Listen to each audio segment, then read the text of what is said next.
इतिहास में पहली बार जिसको मौत और हार का डर ना हो, जीत उसकी मुकद्दर में तय होती है। यह कहानी है एक ऐसे वीर पराक्रमी योद्धा की जिसने ना सिर्फ पूर्वोत्तर की रक्षा की बल्कि मुगलों के गुरूर को भी कुचल डाला। The legend of Lachit Borphukan. Bharat का वो हिस्सा जहां सूरज सबसे पहले दस्तक देता है। पूर्वोत्तर 17वीं सदी, जब पूर्वोत्तर की राजधानी हुआ करता था रोंगपुर शिवसागर। मुगल सल्तनत की पैरवी करते हुए मीर जुमला ने राजा जयध्वज सिन्हा को परास्त किया, जिसके पश्चात उनकी अकाल मृत्यु हो गई। समय के गति चक्र के साथ अहोम राज्य के राज सिंहासन पर स्वर्गदेव यानी राजा चक्रध्वज सिन्हा विराजमान हुए, जिन्होंने अपने राज्य के प्रधानमंत्री आटुन बोड़ा गुहाई, जो कि बेहद चतुर, हर काम में निपुण और एक कूटनीतिज्ञ थे, के साथ मिलकर नए दुर्गों का निर्माण किया। अपनी सेना को संगठित कर उसे और मजबूत बनाने के लिए उन्होंने एक वीर योद्धा लासित बोरफुकन को अपनी सेना का प्रधान सेनापति नियुक्त किया।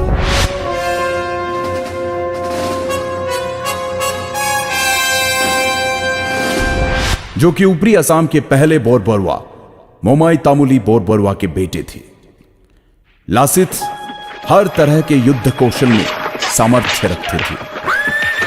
सेनापति नियुक्त करते वक्त राजा चक्रध्वज सिन्हा ने लासित को एक सोने से निर्मित हैंगडांग यानी तलवार उपहार स्वरूप दी। चक्रध्वज सिन्हा ने धीरे धीरे आसपास के सभी राज्यों से मित्रता के संबंध बनाने शुरू कर दिए और मुगलों के साथ की गई संधियों को तोड़ना शुरू कर दिया। यह सुनकर मुगलों के फौजदार फिरोज खान ने इस विषय को गंभीरता से लेते हुए राजा चक्रध्वज सिन्हा पर दबाव बनाना शुरू किया और चेतावनी दी कि अगर तुमने हमारे साथ की गई संधियों को ठुकराने की कोशिश की तो इसका परिणाम बहुत ही भयानक होगा। उधर इन बातों की परवाह किए बगैर प्रधानमंत्री आटुन बोड़ा गुहाई और प्रधान सेनापति लासित बोरफुकन ने मिलकर पहले छोटी छोटी जगहों पर और फिर अगस्त 1667 को गुवाहाटी पर भी फतह हासिल कर ली, जिसके तहत मुगलों को पीछे हटने पर मजबूर होना पड़ा। और तब राजा चक्रध्वज सिन्हा ने कहा था, अब मैं सुकून से 2 मुट्ठी चावल खा पाऊंगा।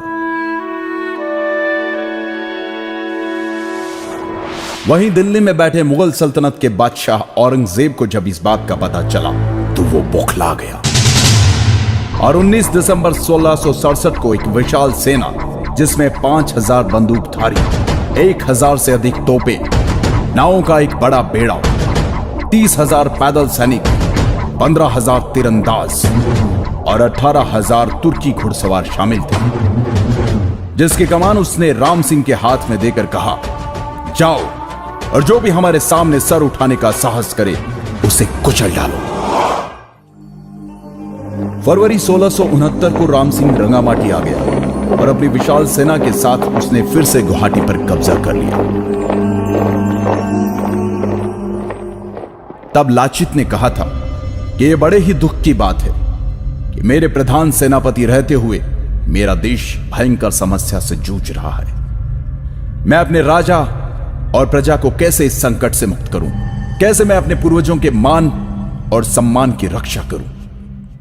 उसी दौरान राम सिंह ने एक चाल के तहत बाण के जरिए राजा चक्रध्वज सिन्हा को एक पत्र में लिखा कि लाचित ने हमसे गुवाहाटी खाली करने की एवज में 1 लाख रुपए लिए। एक बार तो राजा को लाचित की ईमानदारी पर शक हुआ, लेकिन प्रधानमंत्री आटुन बोड़ा गुहाई ने समझाया कि लाचित देशभक्त है और यह उनके खिलाफ एक षड्यंत्र मात्र है। लाचित के देशभक्ति की मिसाल इस बात से भी लगाई जा सकती है कि मुगलों पर नजर रखने एवं युद्ध नीति के तहत लाचित ने गुवाहाटी के नजदीक दुर्ग बनाने के काम की जिम्मेदारी अपने मामा को दी थी और कहा कि कल भोर होने से पहले यह दुर्ग तैयार हो जाना चाहिए। मामा ने कहा, आप निश्चिंत होकर आराम करें, सुबह तक काम हो जाएगा। आधी रात को लाचित की बेचैनी बढ़ गई। उनसे रहा नहीं गया और वो दुर्ग का काम देखने चले आए। उन्होंने वहां जाकर देखा तो सारे मजदूर और मामा सो रहे थे। यह देखकर लासित की आंखों में खून उतर आया और उन्होंने गुस्से से मामा को उठाकर कहा, मामा, मैंने आपको कहा था कि काम रात भर में हो जाना चाहिए। दुश्मन हमारी मां की छाती पे खड़ा है, लेकिन बावजूद इसके आप आराम की नींद सो रहे थे। यह देखकर मामा लड़खड़ाते हुए बोला, माफी चाहूंगा, काम करते करते कब नींद लग गई मुझे पता ही नहीं चला। मैं अभी मजदूरों से कहकर काम शुरू करवा देता हूं। परंतु लाचित के सब्र का बांध टूट चुका था। गद्दार, मुल्क से बढ़कर मेरा मामा नहीं हो सकता, कहते हुए मामा की गर्दन धड़ से अलग कर दी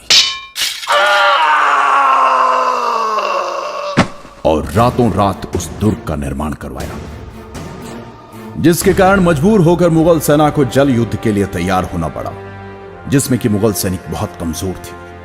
इधर बहुत तेज बुखार से जूझ रहे लाचित को अर्जुन बुढ़ागुहाई ने कहा कि तुम्हारी तबीयत बहुत खराब है, इस हालत में तुम युद्ध पर नहीं जा सकते।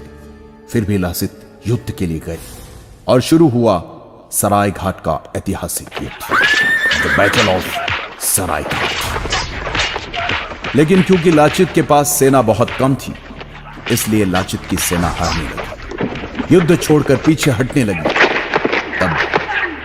तब लाचित ने अपनी सेना से कहा, हे आसाम के वीर सैनिकों, अगर तुम में से कोई रण छोड़कर जाना चाहता है तो बेशक जाए, लेकिन मेरे राजा ने मुझे दायित्व दिया है, इसलिए जब तक मुझ में प्राण बाकी है मैं लड़ूंगा। अगर मुगल मुझे बंदी बनाकर ले जाना चाहते हैं तो ले जाने दो।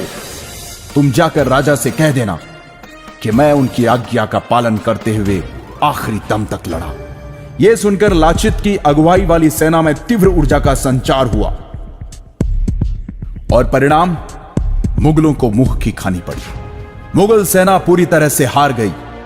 यह देखकर मुगलों के नेतृत्व करने वाले राम सिंह ने नतमस्तक होते हुए कहा, मैंने अपने जीवन काल में अनेकों युद्ध देखे और लड़े, पर ऐसा पराक्रमी वीर योद्धा जो जान से ज्यादा अपनी मातृभूमि से प्यार करे, जो युद्ध के हर क्षेत्र में पारंगत हो, आज पहली बार देख रहा।